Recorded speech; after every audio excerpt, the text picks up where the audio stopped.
Thank you. Okay, so let's start with the basic thing, okay, about the cloud, what it is exactly, and who all are using. I think it's a very basic question, basic thing, but still, as a part of training, I'm going to, explain once again. So cloud is something like the cloud computing is, on-demand delivery of IT resources, which we get over the internet, and we pay as you go, like that kind of pricing, like we follow. So instead of buying everything, owning maintenance of physical data center and servers, like we can access everything over the internet, and we can save the cost, right? And maintenance also. So there are so many other things which we can save if we are going with the cloud computing. Now the question is like, who is using the cloud computing, though cloud computing thing? So though it's a very simple question, so nowadays even I see that even individual, except from SMB, big enterprise, and all, even individual also used to have some small VMs, they maybe for mobile application development or for other purposes. So nowadays, like mostly, yes, it is for enterprise, but for developer also, like DigitalOcean, there is a cloud service provider, right, where developers can go and buy some VM in a very cheap price and do R&D and development and all. Now next thing is what type of benefits we are getting from the cloud computing. So first thing is like agility is the one thing, right? So that is the one thing we get from the cloud. Then other thing is like, apart from agility, we have elasticity. Like on demand, we can have more servers, more CPU resources. So that we can get. And other thing is the cost saving. So as like, suppose if we don't have to use the VM, we will simply shut down, right? Or we can delete also. So that is one thing. Other thing, we pay only for the thing which we are consuming it, and plus some variable expenses are much lower, right, when you do it yourself because of some economies of scale and all. So in all, there is if you start analysis and all, then cost savings are more compared to on premises and other infra, like traditional infra. And second thing is the global this one, what is it, deployment. So within a minute, we can deploy any VMs in one region to another region. So that flexibility we have available in the cloud. Any question from anyone, then you can raise. It's not that whatever I'm saying is fine. If you have any question on that, you can raise, though it's a very basic thing, but still, like that option is there with you all.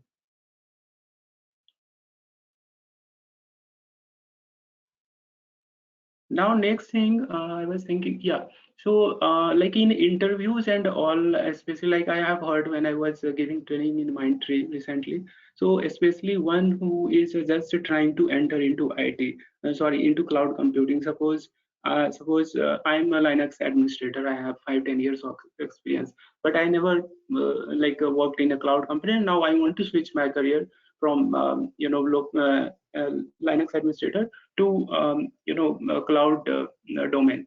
So sometimes they ask, like, a question in interview generally comes to them, not to the experience to experience one, that what is the cloud deploy model, what is the what do you say, cloud services, deployment services and all.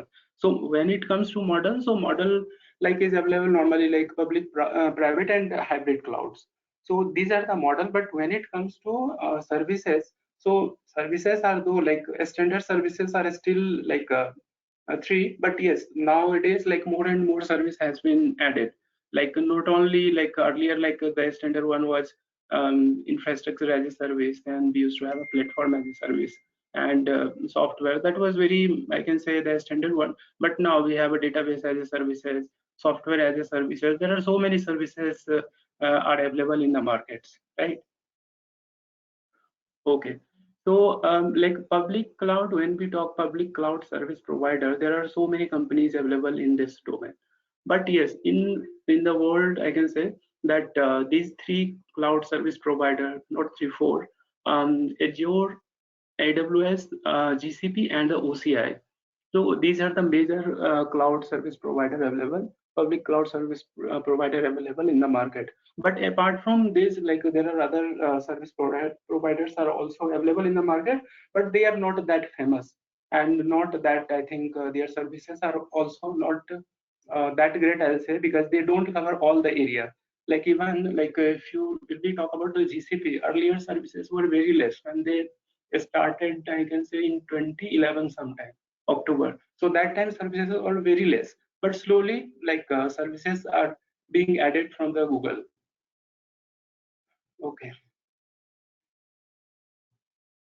So as we are like, as I'm giving as this session is for the Google Cloud Platform. So the first question is why the Google Platform? What is the thing, or what is the differentiator, I can say, which has the cloud, which has the cloud GCP, but not other public cloud service provider?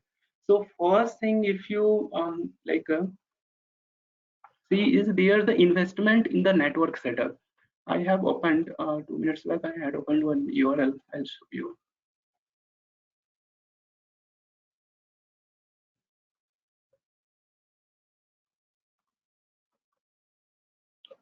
So 1 second. So first thing is the Google investment, and Google was the first company who started, if you say, they are the network presence and how they laid the fiber optic network cable. So across the globe is that, once again, let me click on this one. So this part you can see this thing, right, this color. So submarine cable investment. So apart from the existing network, normal, you can say. So Google, what did Google invested, though it is not owned by Google, like some other third party company is maintaining this, and setting up new location connectivity with the data center and all.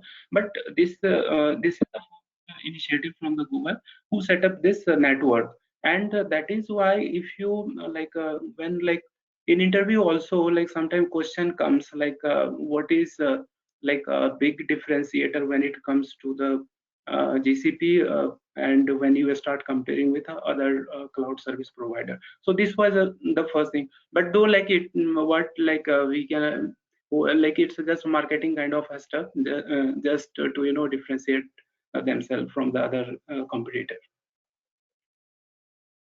And also this part I have actually opened. Manoj, could you please? Yeah. Yeah, sorry for interrupting you, Manoj. So could you please tell me, you are talking about this is the network related to the GCP. So is that the same network not going to use by the Amazon, Azure, and IBM? It's a separate network for the GCP? How they are working, other services like Amazon or Azure and like that IBM, they do not have such network? No, they do have, but not like a Google one. Okay, because as I told, there is a current a connectivity setup is there, right? Already it is there, so they are using. But there are some other third party who are not giving end-to-end connectivity for all the data centers. So for some data centers, like for Azure, they have a like a private network and all, right? Like this network cable, but not for the all locations. And but Google has this thing, like Google has is their own network, though they don't manage. It's managed by their, like, maybe I can say, their partner. But yes, when you talk about other like Azure and AWS, Amazon. yeah, Amazon, they don't have a separate network setup, because this is the first time like Google started this setup. And that too, I'll tell you, there was reason was that Google offers a big query when it comes to analytics services and data warehousing, right? You need a huge bandwidth for that, right? And just keeping that in mind, Google started thinking about that. And other reason was also that Google, like when they started setup of all the data centers, so Google had also own applications, right? Their own application, let's say what do you say, YouTube, they have Gmail, like G Suite services. Like there are so many their own map services, there are so many their own application also. So just to maintain the high bandwidth, good performance and all, so that's why these things came in the picture. So yes. Okay. Yeah. Thank you. Yeah, welcome. So, so that is the one thing. But other thing is also, it's not that just because of network, Google GCP is different from other public cloud service provider. They have security layers also, because Google is known. Other thing is that security, for which Google is already known. Like Google, as per Google, like encryption happens up to 7 layers. As I heard, like as per the latest news. And so that's the other reason, like secure Google, whatever transaction or traffic is passing, there are multiple layers of security encryption happens. So as per Google, like they claim that our data, traffic or whatever transactions are happening, so it's a very secure. It's very difficult to decrypt that data, though like other cloud service provider also says the same thing, but Google has some extra layers of security inbuilt in. And then third thing is the pricing. So like earlier, like public service, a cloud service provider, their pricing charges were little different, right? Not it's a different only, but Google started charging a per second. So this was the first initiative also, like in the Google, like was in that pricing is different when you compare with the AWS or Azure. So that is, and next is the big data. So as I mentioned before also, so Google also, like I can say, stands out because of its data analytics, which is provided by their one application, that is a BigQuery.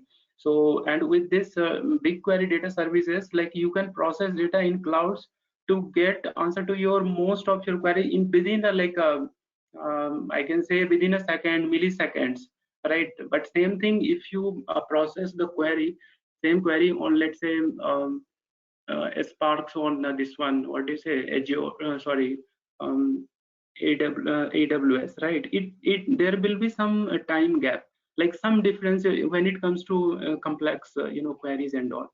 So and that too in the big data, like when like they have inbuilt these some features like creating schemas, load data, generate a query, export data. So the process was very faster.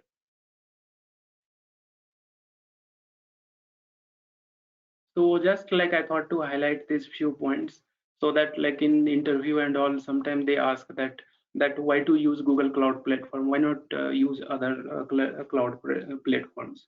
Okay. Yeah, Manoj, could you please tell me how many is you are talking about the security? Google has been introduced around 7 layers and the Yes. security layers. So could you please elaborate it, which type of security you are talking about and which layers, any layer here? You can See, explain a little bit yeah, about it. like like information that is available is, they only say the encryption happens on the data level. Okay, data, your data, they talk only the data about the data levels. Okay, but they don't define that encryption, what all encryption they do in the data also, data level. And they say that 7 layers of encryptions are there on your data packets. So but there is no separate like information that yes, they are doing encryption on the various network, like a traffic, various like layers in the network, right? So they don't disclose all this information. They will say you that yes, even in Google also, if you search, they will say okay, yes, data is highly encrypted, but they don't disclose in the market because of their maybe proprietary information. So yes. Hey Manoj, Thank you. are those submarine cable investments? Those are physical cables connected between each sides, or is Yes, it? yes, yes. These cables you are saying, this is the physical cable which is laid under the sea, and then it is going to the these pointers. You can see these pointers. So these are the data centers where it is being connected. Oh, Apart from this one, the existing one. So these are the basal ace point. If you talk about the CDNs and all, again, like you can say, these are the CDN points, content delivery network, where caching happens, right? So this is how the connectivity has been set up. And when we talk about the regions and zones and all, so currently you can also, like if you get some time, you can view it. Actually it keep on updating based on their ongoing setup and all. So getting an exact figure, though, like I have captured some figure which is currently, one second, this currently like Google has 24 regions, okay, and 73 zones, and this 144 is the network edge locations. So let me like, you people understand these regions and zone, or should I explain this again once again? Yeah, Manu, just needs to be explained. We are confusion. Okay, okay, sure. So one second. So what happens, like, as data centers exist across the globe, right? And each data centers are connected with each other. So what Google did, or even other, like this is, I can say this is almost, not almost, but yeah, somewhat it is same with the other cloud service providers also. So what they did, they have divided the region, that okay, this is the US East region, this is, let's say, Asia region, other region, and then region, under the region there are various zones, right? So you can say, suppose in India, in Asia Pacific, if you say in India, you can say there are 3 zones, right? So zones are nothing but it's like a data center which is connected with the primary site. So like that they have divided across the globe, and currently, like they say, like there are 24 regions, and under that region there are various zones, and these CDNs and all edge locations and all. So under, like, suppose I'll just give you one short example of suppose I have one, let's say, I first time I'm accessing one website, let's say livecloudsolution.com. Okay, so if I'm accessing first time, so generally what happens, the request will go to the web server, it will pull the data, and then it will give the response. So first time is the whole process, and that is why first time it will take more and more time. So what will happen? So nearby CDN or CDNs are, if they implemented, and if we are using, right, CDNs, so in that website or nearest location, the caching will happen. It will cache some data. Okay, so next time, suppose you are accessing or some other people are accessing, so the response will be faster because it's already cached by nearby locations. Okay, so that is a one thing. So so I was talking about the global and regional and zonal resources. So that the data center as it exists across the globe, so they have like all the compute engine resources especially.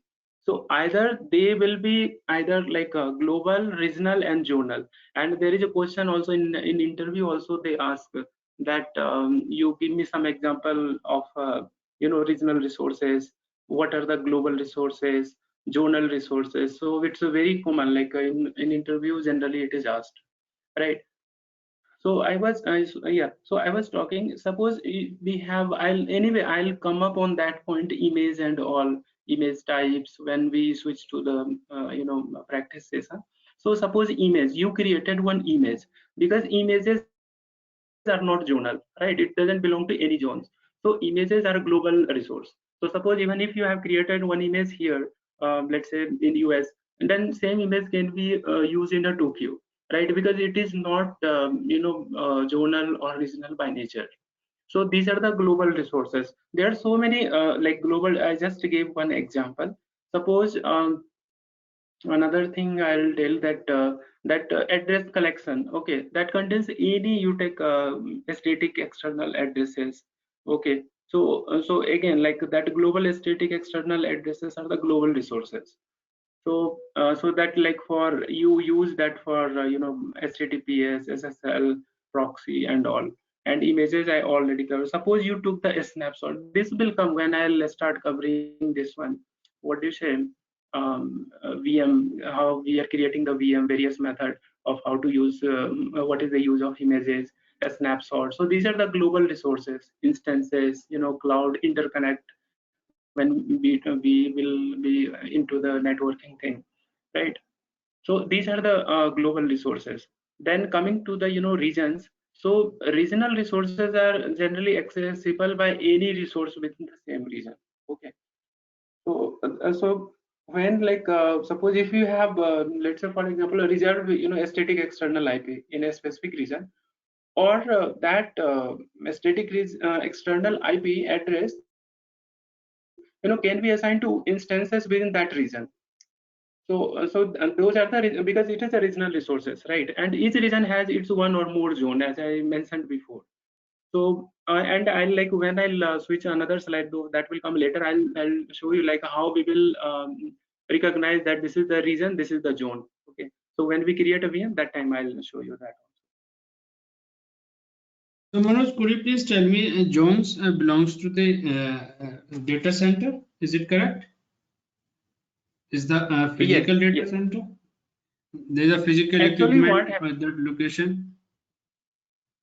Yes, actually what happens, suppose first they segregate this data center in a way that they divided one zone, right? Sorry, one region, and under that region there will be two, three, like minimum 3 or 4, sometimes 4 also. In US I have seen 4 data center comes. So that physical data center will be connected with that particular for that region, and that zone, and and for, and like when like a DR thing and all it comes, so that time, like in you can have a separate IP, and when you set up a connectivity peering, and also that thing they differentiate, like this is the region, this is the what you say, a zone. So zones are basically a small data center which is connected with the main data, primary data center. So suppose, for example, you have main data center, let's say in Hyderabad, right? So, but a data center, then other data center will be also there. Let's say one will be in Mumbai, in Delhi also it is coming very soon. So like that, it is connected with that particular data center, so that like just to, I can say, just to get a benefit of good bandwidth. And other thing is also primary and secondary site concept within the this region and zone. So that's why zones are zonal resources and all comes in the pictures. So Manoj, what is the reason behind this? Is creating several zones and several regions. So is there any specific reason? And there is some latency issue. He wants to just remove the latency issues, or any other specific reason to create in a zone See, in a global. yeah, so one is the latency, that network is one thing. Other thing is just to create, DR kind of a thing. So disaster recovery, because there are some companies, let's say financial organization, right? So they have DR in multiple sites, right? So that's why these all things zone and all came. One is like you get a high bandwidth, right? If you are nearby your data center, right, connected with the data center. Other thing is that you want a multiple kind of high availability kind of solutions, right? So because suppose if you are going to set up a DR, and suppose I'm sitting in Bangalore, right? But if my DR, if my primary site, let's say I choose this one, what do you say, Hyderabad, and if it goes down, and if my DR site is in Singapore, then for me it will be very difficult, because I may not be able to get a good bandwidth, right? So that's why this thing, these all thing comes, that for the DR solutions, for the high availability, for the this one good bandwidth and all. So those things, that's why these resources have been globally distributed. Okay, thank you. Yeah, welcome. So one thing I raised is the question in the interview. You can get like you tell me, we have images, global resource or regional resource. Sometimes they may ask you a snapshot. You have taken a snapshot, right? And now you tell me, can that when I mention, as though that will come later, I'll just give you some information. A snapshot can be like your hard disk, bootable disk. You have taken a snapshot, right? So they may ask that, can it be used in other regions? Is it possible or not? So because of being a global resource, so it's not dependent on the region or zone. So you can use anywhere, because what happens when you going to create a global resource, let's say for example of I'm giving example of image, right? So when you going to create an image, then what happens that you are not going to select location, that multi-zone or region. Like when I'll show you the in the this one lab, you can see that I'll untick that mark. I'll not tick mark, because if you tick mark, then it will become this one, what to say, region specific, because some metadata gets associated. That's the reason. Otherwise, like if it is a unmanaged kind of thing, like this one, images, then fine, like you can associate something, but Google will not manage that thing. You will have to manage your own.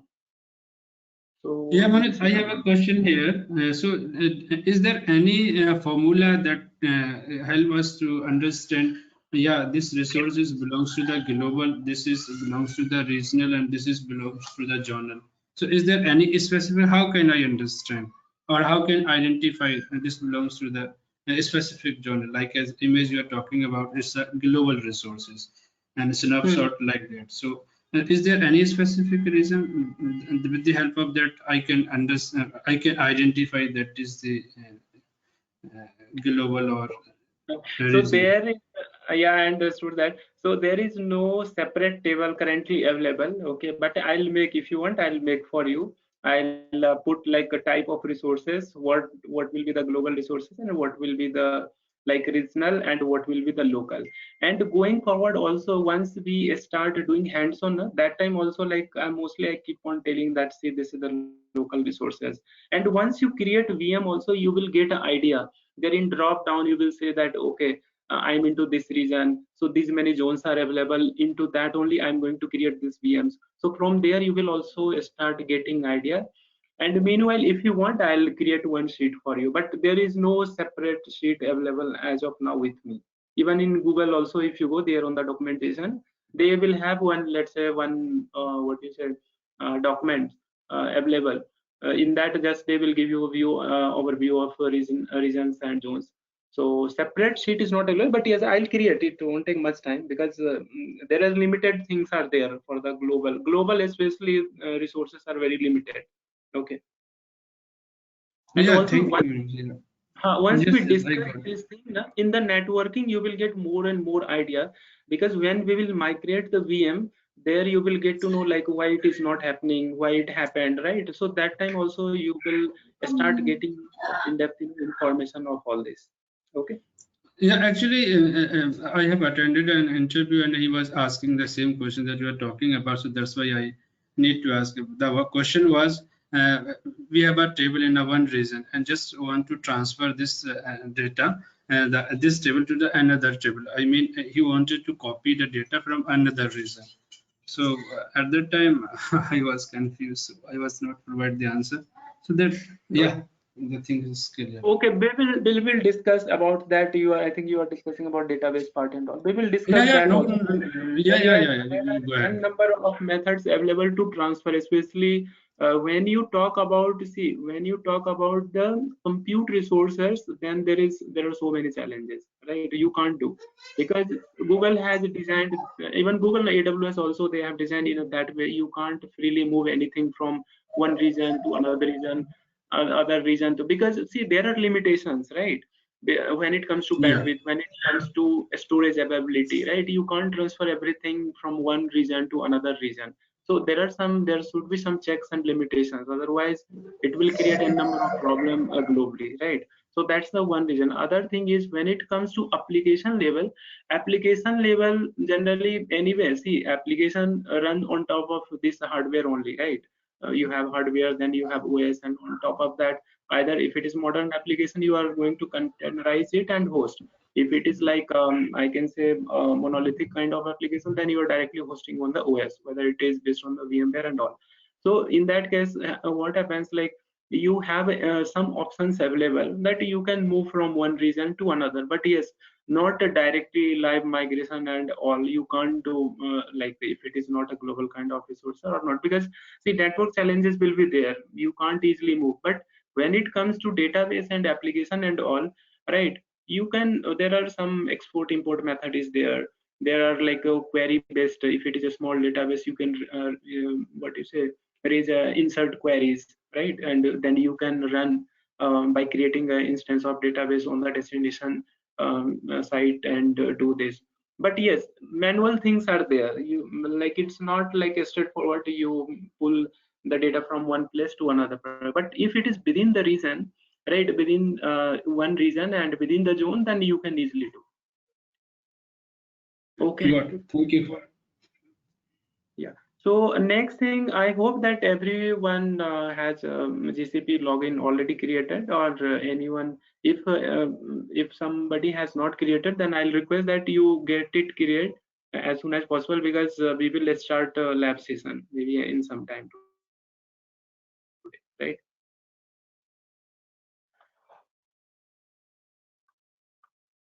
So if you want, like, so very simply, you can go and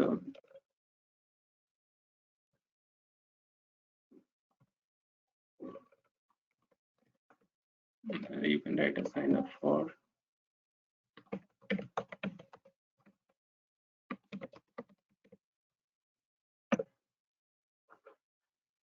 Right, you can, like, if you don't have account, you can go from here and you can easily sign up here. Okay. And then once you sign up, you have a 300 of credit. You can start from here. Okay. Tax information, unregistered individual. And here also, like, Google, what it does is, first time you need to supply credit card information. Google will cut maybe ₹1 or so, and after, like, one next day, mostly in India, I have seen that very next day, you will, that same amount will be rolled back, like you will get in your account.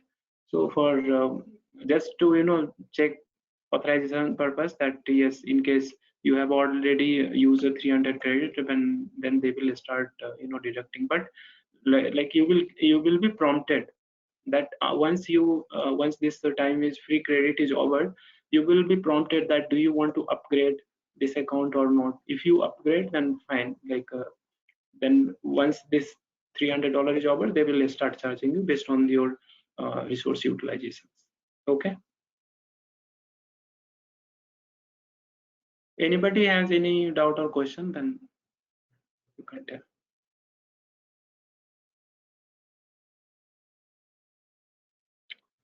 Okay, so I have already created. Okay, I have my existing account.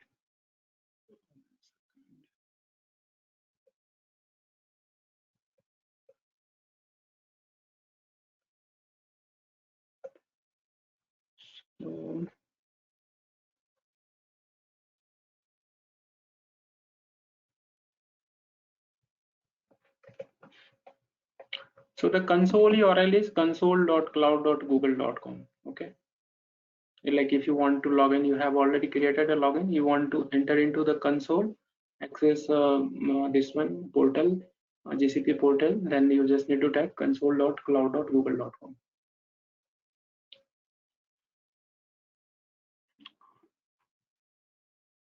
So yeah, this is what I was discussing, that that once free trial gets over, you keep on getting a prompt of this one. Okay. Let me switch to my user. Okay, 1 second. I had already opened one. Let me check where it went. Okay, this is the one.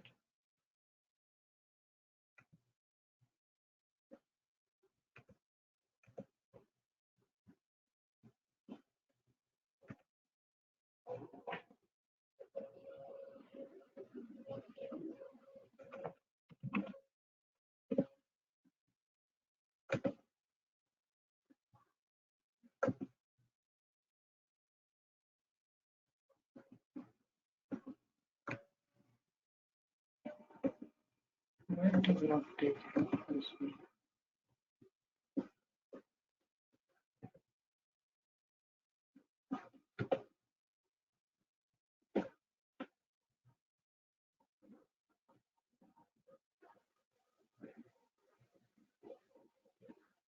So this is the upgraded account, because I already utilized the free one. Okay, so like I like updated this account. So let me go back to the slide. So first we will as we already discussed this thing. Okay, we will start discussing about the cloud resource and how to access the cloud resources. What are the interfaces, CLIs are available, and just in all, I'll just explain about the interfaces so that you people get more awareness about where is what, like cloud billing, resources, project, the GCP services, products, right? Then quota limits. So what are the service accounts that are available? Then pricing calculator, GCP, like what are the management tools are available. So one by one, I'll explain. So first thing, like when you create your account, like by default, Google will create one, project for you. Okay.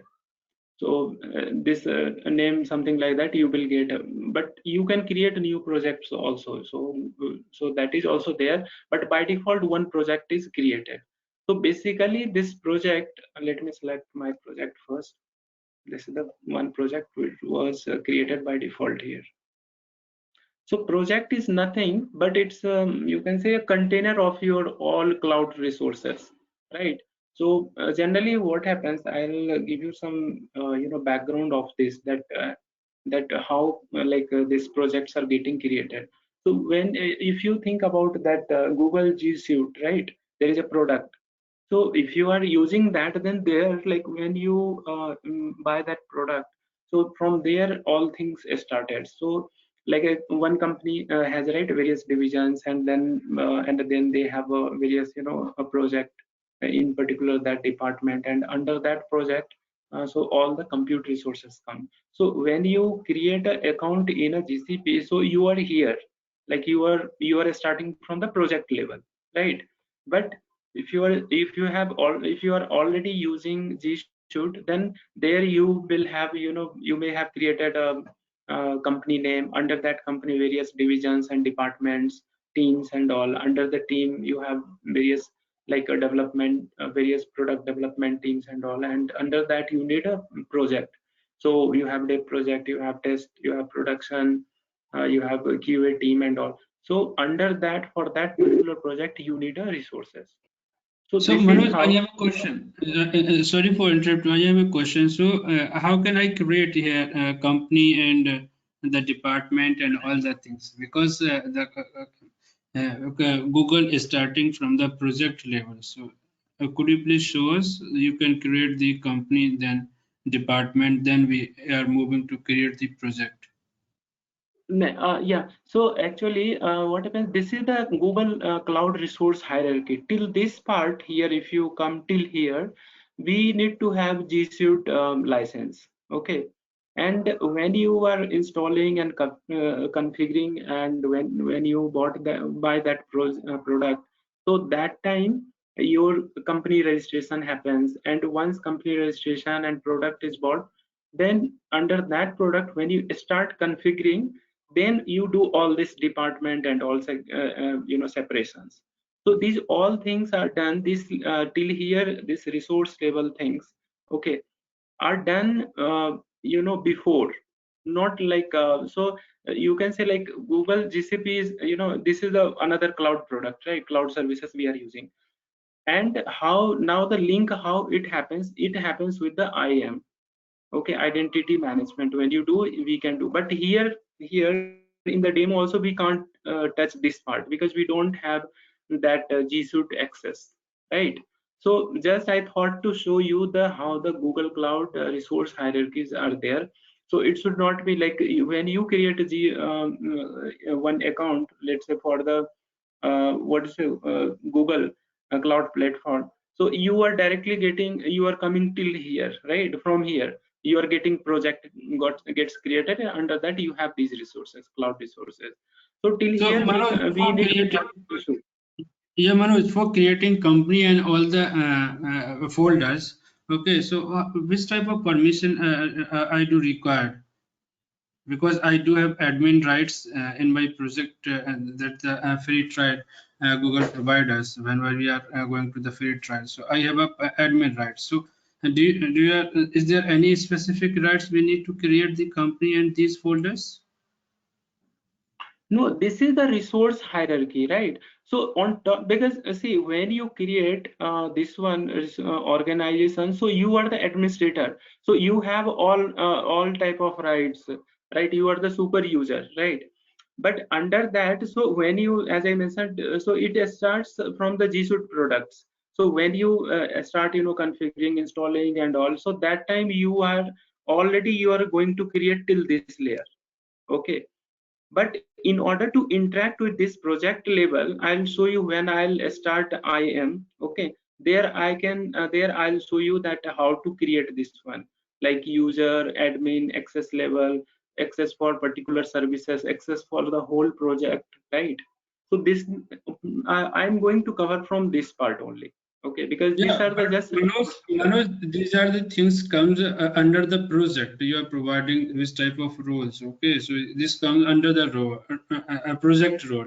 But I'm talking yeah. about the company's folder. The one company, when we are communicating to the Google. Okay, so they are asking, they are generating a specific user for the particular company. Okay, then if I got such type of credential from the Google, so I have a authority to create different type of folder for the different department. Am I correct in Yes, that yes, case? you can create a folder. Yes, yes. Okay, okay, okay, okay, okay. You can create, this is just hierarchical information of the Google products and all, that how the hierarchy, resource hierarchies are there in the Google. Anyway, suppose you are the you are running enterprise or you are working in the enterprise, then definitely you will have a full rights here. From the project you can create a project, you can create a group, you can assign some services in that particular group who can access this project resources, so that you will have full-fledged control on the project level. Because project is nothing, just it's a container, you are giving some name, right? That under this name you have all these cloud compute resources. So Yeah, if I okay. run this, Yeah, thank you. yeah. So here if you go in the home, so first thing you will get a dashboard. Once you click a dashboard, you will get an idea, because every product every project has three project info, and these are the unique. You will have a project name and then project ID and project number. So these things are, I have not renamed it, so if you rename you will get, or you can create a new project also. So these things will be unique. And when you are discussing about the access permission and group security and all, so you will be doing on complete on this project level. So you will have a like total control on the project resources, whatever resources, whether it is compute resources, whether it is networking, whether it is, I can say, databases services or container services, whatever services are coming. So one person, like suppose here if you see my name, right, I'm the user, so I have a full permission of this project, right? So Manoj, like that. there are two things. There are two things I think the unique is the project ID and the project number, and project name might be the same. The two project name might be the same, but the project ID and project number are the unique. Am I correct if I'm wrong? Actually no, yeah, project, one second, let me create one more project, we will see.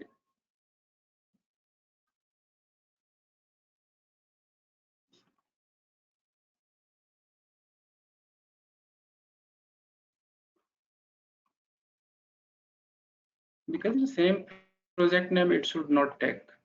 I'll show you just by giving one example.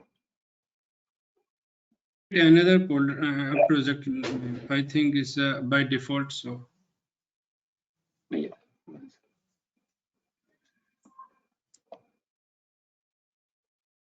Okay, we don't have orange, so let's create it. yeah, definitely. Yeah. So these three things, yeah, these two things are unique. Yeah. Thank you. Yeah.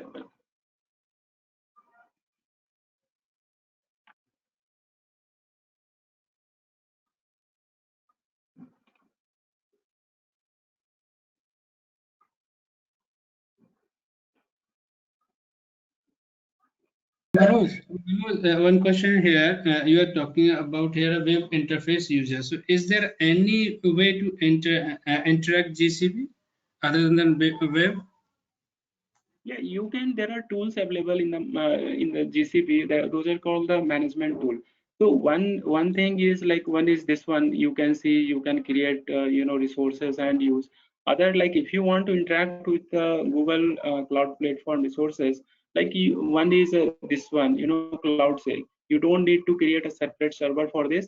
you can like click on this, and automatically like it will temporary, actually Google will allocate one small server with what do you say, some configurations, right? You can connect with your resources, and you can interact with all the Google resources, right? So there are like, it depends on the like what type of resources you are interacting. We need to just put, command and all, you can interact from here.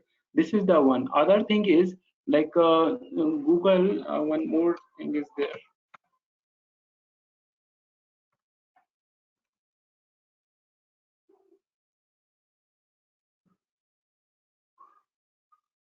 Other thing is what do you call it, Google Cloud SDK shell. Okay, so from here also, but you need to download and install on your this one laptop or desktop. So if you install this thing, you can also interact with this CLI. This is called a CLI. So you need to download and install on your desktop. Okay, so this is the second thing you can do. Other thing, suppose you have you have created a VM, you have created a, let's say, a Windows server and all. So you can access and make a connection with if it is a Linux server, then you can set up a connection by using a putty. That is Hey, Manoj. one tool. You can set up using this SSH, right? So there are so many options are available. Based depends on you what type of and some tools also require a licensing kind of thing, licensing information. Yes, I think someone said something. Yeah, Manoj, this is me here. Hey, Manoj, so when talking about the project, right? So there are a lot of guys here like who doesn't even like very new to the cloud computing, right? So can you explain more about the project? Why do we create? What are the resources that we create? And what are the advantages of Yeah, creating a sure. project? Okay, well, sure. So sorry, I thought when I was discussing, I thought Yeah, people have. you are moving into different projects, but the thing is, right, we have a lot of people like they're new to the cloud computing, so they should also know Yeah, what. sure, sure, sure. Yeah, thanks, Manoj. So yeah. So I was here like on the resource hierarchy level, okay, and I was explaining under the projects you have all type of resources, whatever you are like using. You once you can see here, but it's just a container. Whatever resources, suppose you are using a REST API, some once.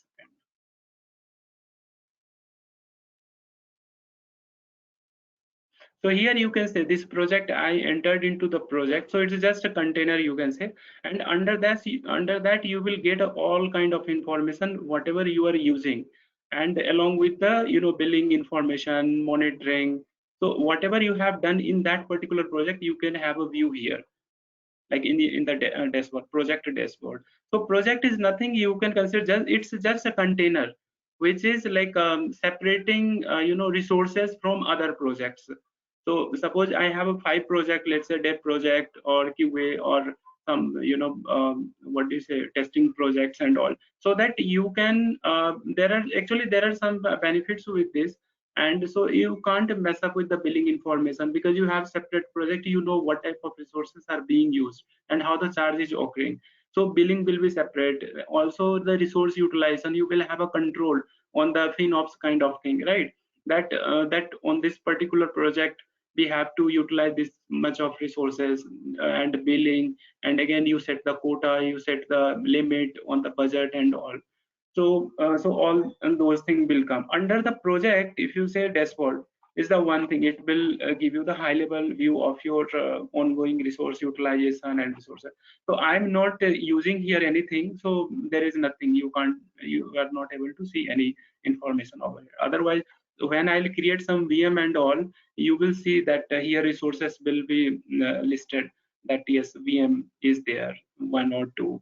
Okay, and then another tab is the activity. Suppose if I have created one VM and immediately I delete it, right, because I don't need. So all the activity or actions you are doing will be listed here. Suppose I was giving one training today, I think yeah. So I created one VM, okay. So I created and deleted, so you can see all the, see, I created some image, I deleted and all the thing instances I created, I stopped. So all the logs, you can say activity logs are here. You can get a view date wise. So, and the recommendation, sometime what happens, I'll tell you, suppose sometime maintenance happens also, right? Google also does maintenance, right? So sometime what happens, suppose if you have not tick marked in the VM configuration auto movement or live movement, right? Then what will happen that that if they have shut down the physical servers in their data center, right? And some services couldn't got up, right, during the restart of the server, or some services were not live, became live when the server, so that kind of all the recommendation you will get. I don't have, because once again let me check if anything comes in history. So that recommendation will be there. Here you will get some that action taken, what labeling and all. So that about your resources, that recommendation will be available. Let's say some REST API connection disconnection happen, like web server is live but REST API is not working, right? Maybe some services are still down. So that kind of information you can get here, yeah, under this tab, recommendations tab. They will do, I think when we are going to do the networking and some, what do you say, some container and all, when I'll explain Kubernetes engine, when I'll start or stop, or some, let's say kubectl, there is one services called kubectl, like some node services are not getting started, that time you will see some that notification will come, and it will, so it will give us some a sneak peek, I can say, that yes, got failed due to, let's say, port was not opened, okay, port was blocked or access issue. So this thing will come, not now, but it will come later. So any question like from any of you, if you have, we'll discuss about this.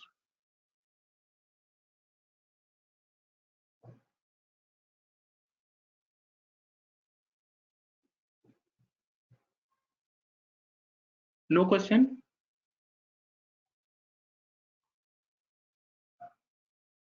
Okay. So anyway, like even if you have question after the meeting also, as I spoke to Prakash, you can send a query and I'll answer that. Okay.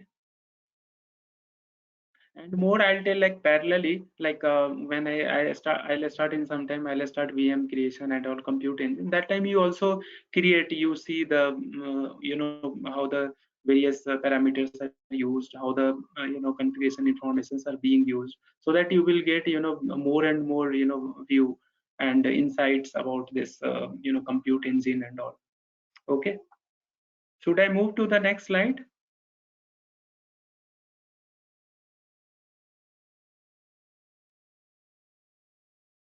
Yes. Am I audible? Yeah, you can move. Okay. Okay. Yes. Okay. Okay, sure. Okay. Okay, so I was here. Okay.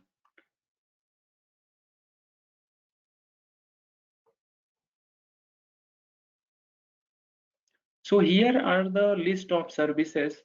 So what decided initially, and based on that only, like based on discussion with Vinay and Prakash, I prepared that course outline, and I have divided, you might have seen some of you, that I have divided into major 4 categories. So one is the compute engine, another is the database and the storage, and the third is the networking, right? And fourth is the DevOps, Kubernetes, and just I'll give some DevOps overview.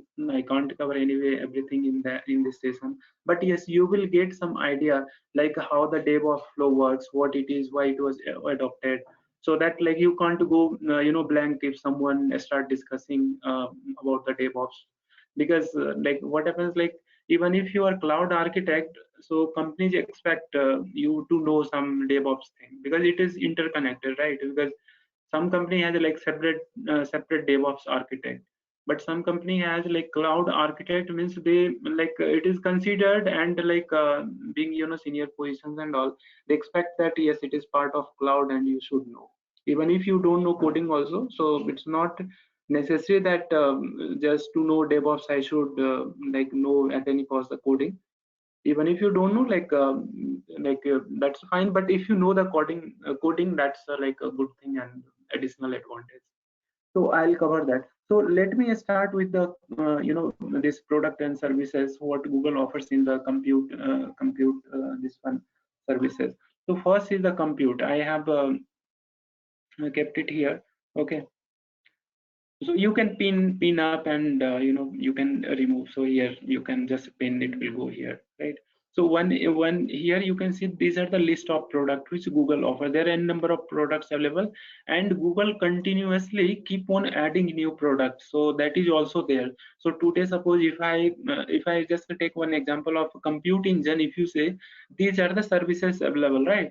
Maybe after 1 month or so you will see some new this tab has come. Okay, because earlier I'll just give you some example of last year, only images were there, this tab. Okay, now you can see machine, they have separated machine image is different, and normal, this public and unmanaged and all will now come here. Earlier this tab was not here. Okay, so like that, like you need to keep eyes on this, because not only Google, other this cloud service provider also, they keep on changing and adding a new services. So even a documentation also, if you say today like you read something, let's say about the global resources, and also tomorrow there is highly possibility that they will add some resources which may come under the some regional resources or zones or the global resources. So these changes keep on happening in the cloud domain. So I was discussing, so here is the marketplace tab, that is the first tab, like here. So marketplace is something, suppose you are the images provider, let's say image of Red Hat Linux, or some community managed images are there, right? And so you will get here, because there are some images like the limitation and challenge is that they don't want to disclose their proprietary information. So you can get image, you can use the image, but if you want to go inside and see that what are the this functions, how it was developed and all, just to hide all that, so they will give you images, you can utilize and use some services, but you can't go and rebuild on your own. So now next tab is the billing. Billing, from this tab you will get billing information, how the utilization is happening, how the resources are consuming your money and all. So billing has also, I'll show you, there are many tabs here. So first is the overview kind of, and you will get overview that the total cost and month to date and end of the month and all forecast you will get here. Then report also, like if you want, you can go and view the reports of your billing.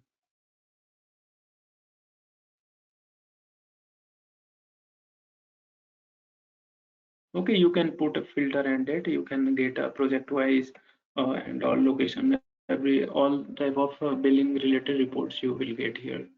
So you can save a view, share with your team member and all. Like if they have given the access of the billing, you need to add. So it won't be possible like without allowing anyone to have access of particular service. Like if you don't grant access of, let's say, billing information, then you won't be able to share. So we need to grant access, not only this but other services also. Suppose in my team there are 5 members, right? So we can't give all the services access or permission to one member, or like who doesn't require. So there will be labels that okay, one member need only compute services access, right? So you can grant that access. Then again, one member needs, let's say one member is from storage and all.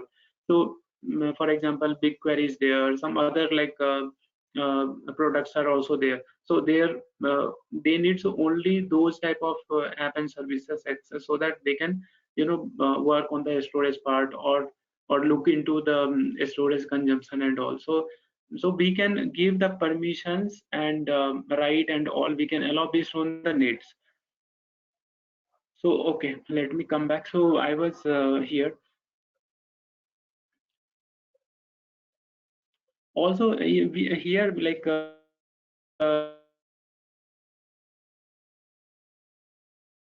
discussing, and the billing account, we can manage the billing account as I was. So here one is like access, we can give permissions and all. Other thing is like we can create some accounts. So from that, but generally what I have seen is like suppose you are project member of this. Let's say I have created one project, right? Here.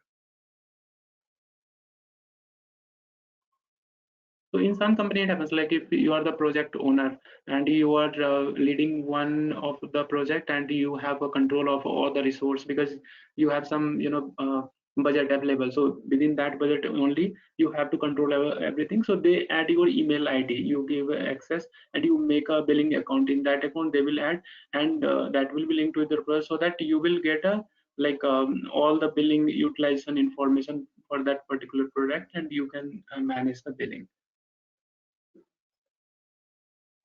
Other tabs available like you people can also explore and just like covering the important this one. Okay, so like remaining also like you people can start covering.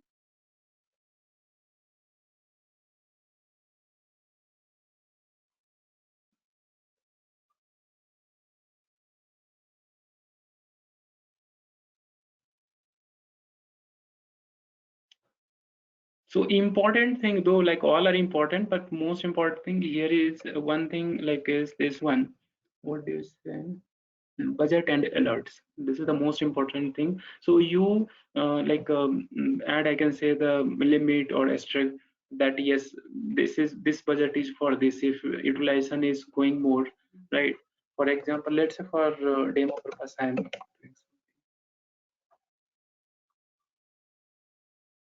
I selected my first project.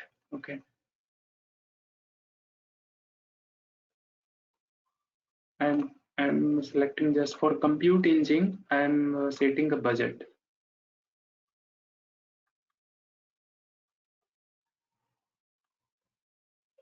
So let's say I'm putting target amount 500.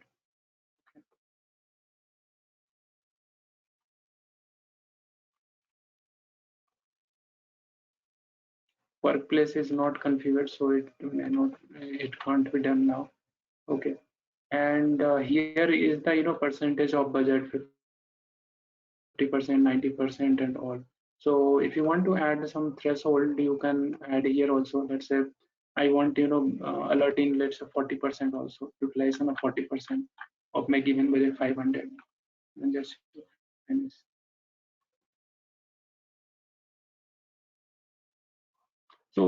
So this with this just like you can track the budget expenses and you will continuously getting on alert from the Google that yes, this much percent has been utilized, this much percent, so that you will have up to date information that the available credit whatever we have assigned for particular services, how much it is used and how much is available further.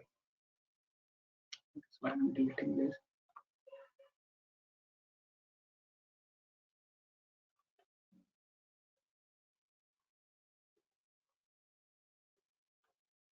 Okay, now here is the pricing information, and from pricing information I remember one thing I'll show you.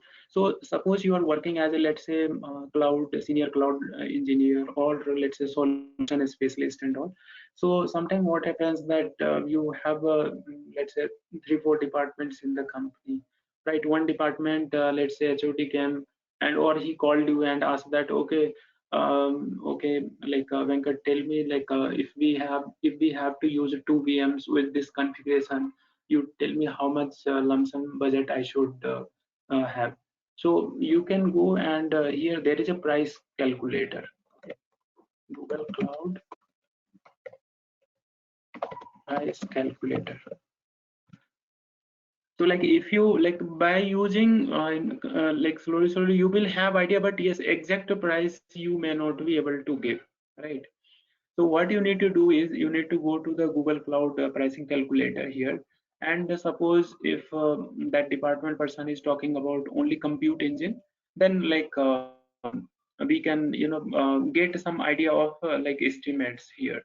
Okay, let's say here compute engine, I'm selecting only one product, and let's say if department says that I might be needing 3 instances, okay, VM instances, okay, we can put it for the development.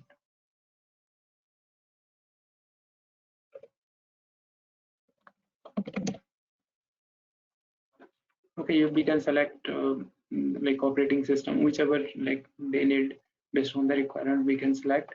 And there are machine anyway, this I'll cover not now. I think in the next session I'll start covering all this preamp table, what it is, what is the regular.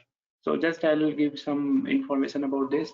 So regular is something like you created a VM, right? And you are controlling, and it is hosted. So you have not defined any timeline that that okay, I'll use this much time and I'll delete, and also performance and all, like you have not you not have said.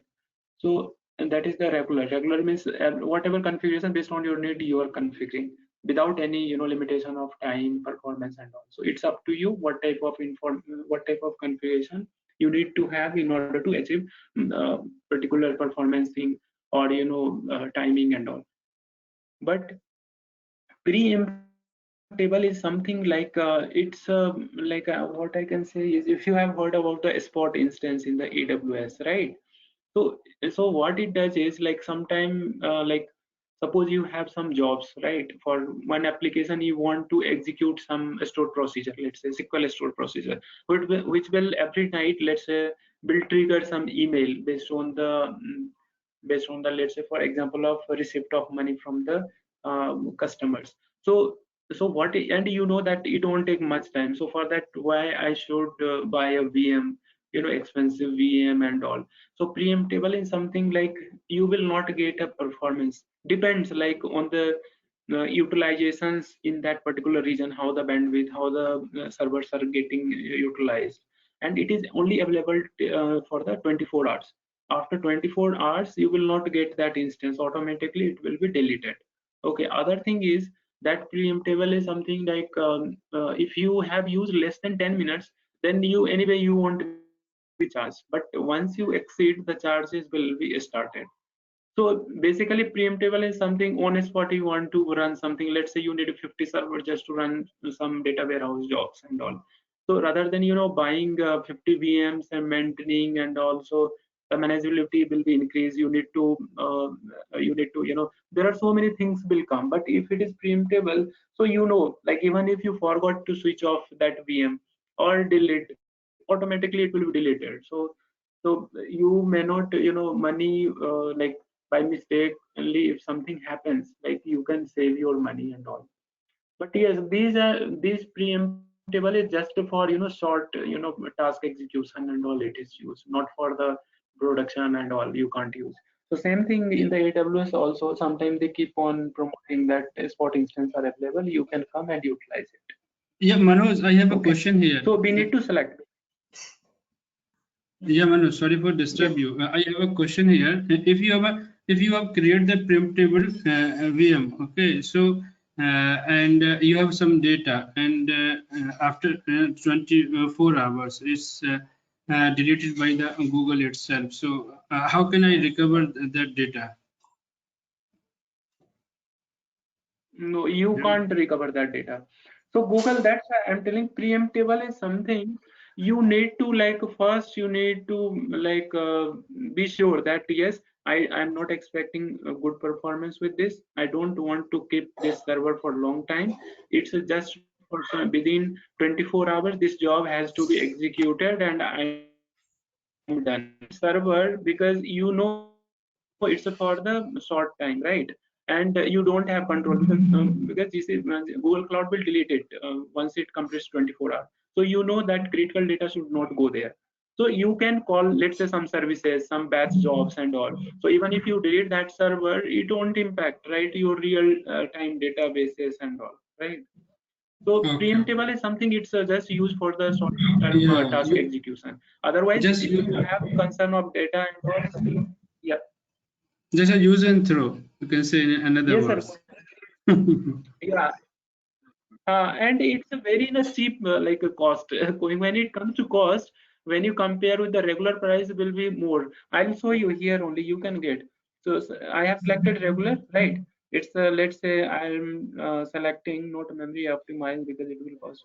I'm compute this one series. I'm taking C2 is fine, no problem. And I'm taking 4 GB only RAM. Okay, no need to add a CPU. Okay. Here we don't So want Manoj, this could you also. please We show don't us want. how much? Could you please show us how much effect in a billing if you are using a regular, if you are using the preemptible? So is there any estimate you can show us? There's a difference we can see as the in amount. You can, once you select your everything, you will get estimates here, right? I have selected Okay. a regular VM class. Okay, so if you select Okay. regular, you are getting this price 2190. Okay, per month it will go with this configuration.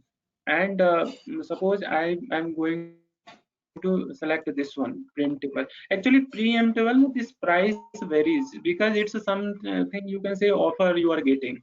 Okay, so it like what happens, like sometime price will be little more, sometime it will be too less because users are less, right? So they start giving you more discount so that you can use this available resources, right? And that's, so that price keep on fluctuating.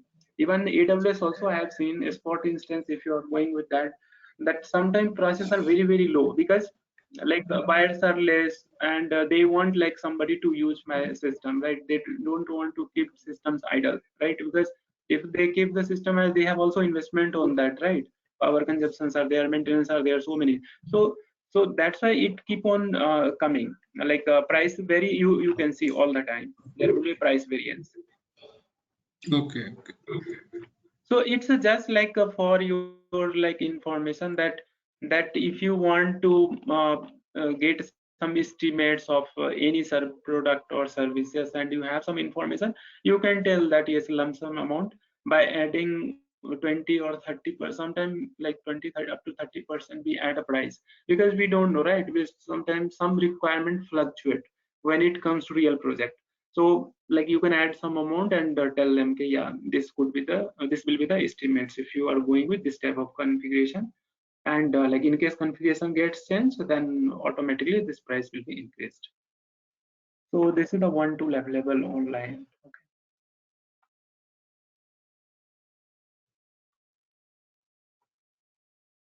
And one thing, sorry, I forgot to mention that time, that one biggest differentiator in Google Cloud is that the this one RAM and CPU configuration. This is the one feature which is still not available in other cloud service provider.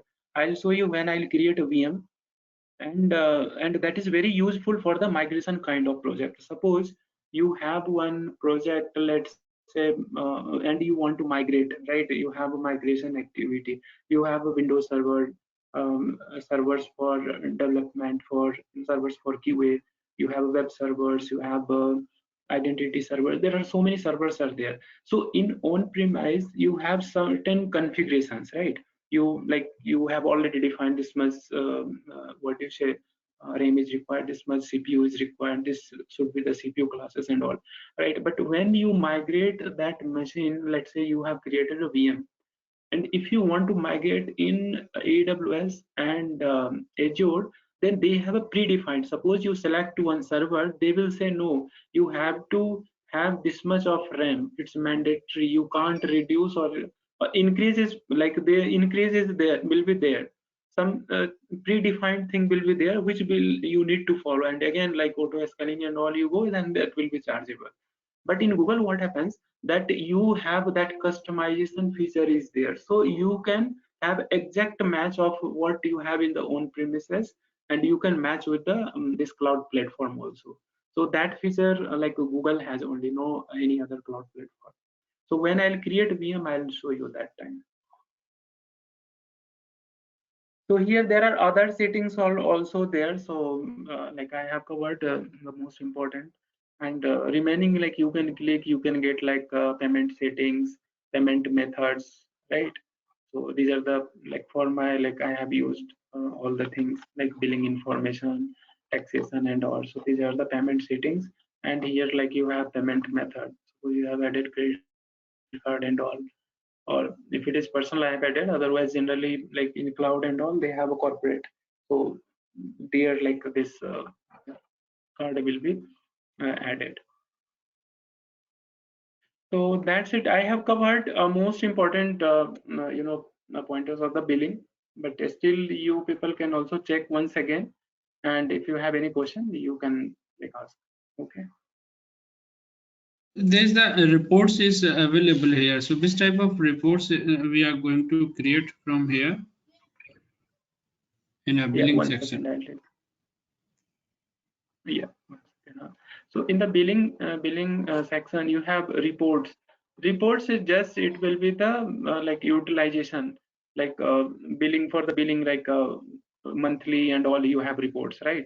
So project wise reports, services wise, and also the how the utilizations are going on. So all these reports you will get here from here. You need to So is there select. any facility we can configure the email in that one, and after 15 days or 10 days, whatever the we need the report, so just we can get on email? Is there any facility in that report? Here you can define a range, okay, that invoice. Actually, you are talking about the alert mechanism, right? No, just I want the report after 15 days, how much the utilization, resource utilization is going on, and how was the cost we need to be cover of the whole budget that we have assigned. So that type of things I think we can get that. There's the higher level things. There's the reports give some information. So after 15 days, I just need that report on my email ID. Is that possible?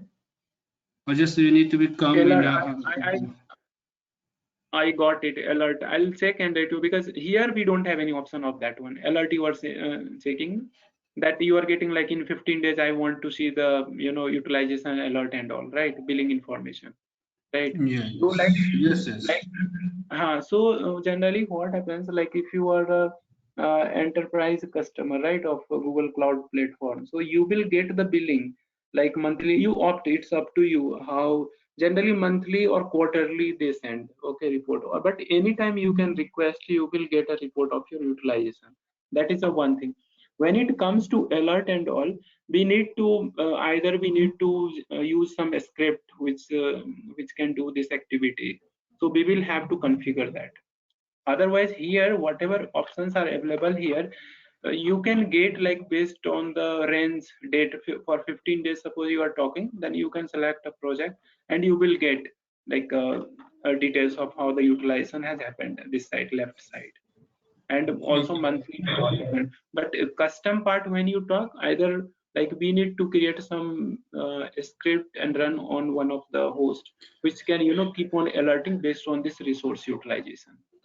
Yeah, Manoj, suppose I am the project manager, and 2 or 3 projects are running under me. So just as a project manager, I just want to see what is the status of my project and billing and all the things after 15 days or after 1 month or 6 months. And every project I want the report. What is the progress and how the amount I have left that in a budget, and which amount I have covered. So this type of things, is it not possible through this report? See, this report will give you only the view of ongoing thing, right? I think you are talking about the future based on my previous uses.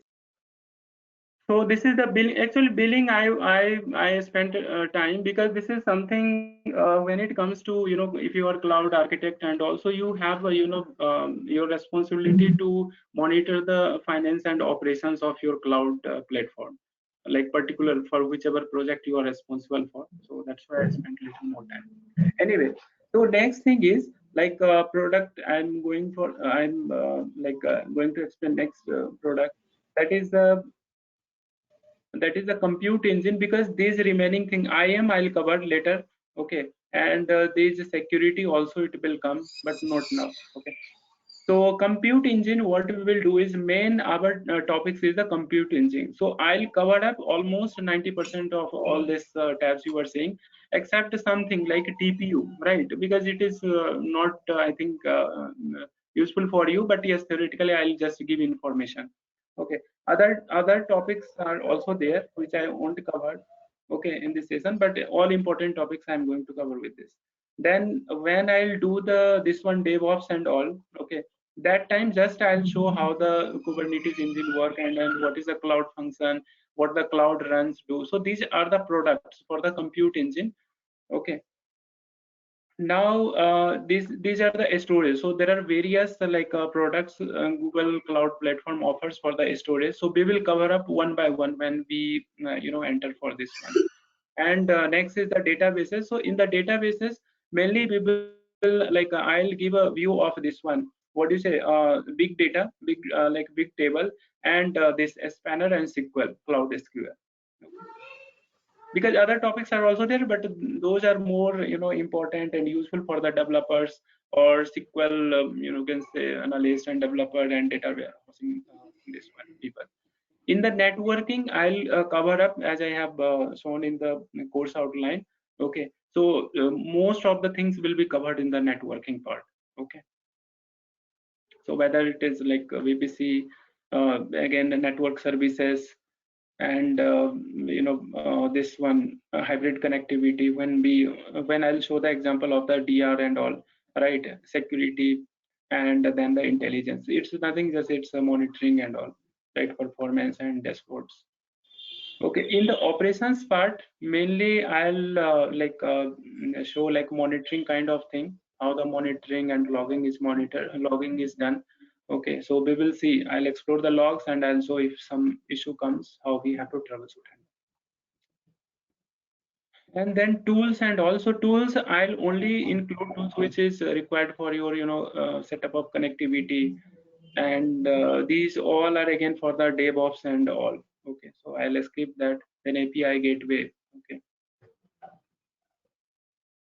and big data also, as we discussed that time, only BigQuery part I'll be covering. So I'll show you how to pull the report, how to generate a query, how to transfer the data and all. Okay, and this is not part of our course, so I'll skip it, artificial intelligence and all. Okay, and this part also we don't have to, I don't have to cover, so I'll skip this. So let me go back to the slides again. Okay, so now we will start. Now we are here. We will start from the GCP core services. So these are the core services which we will be covering in this one. But in addition to that, as I explained, we will have some focus on the DevOps and all. Okay, BigQuery and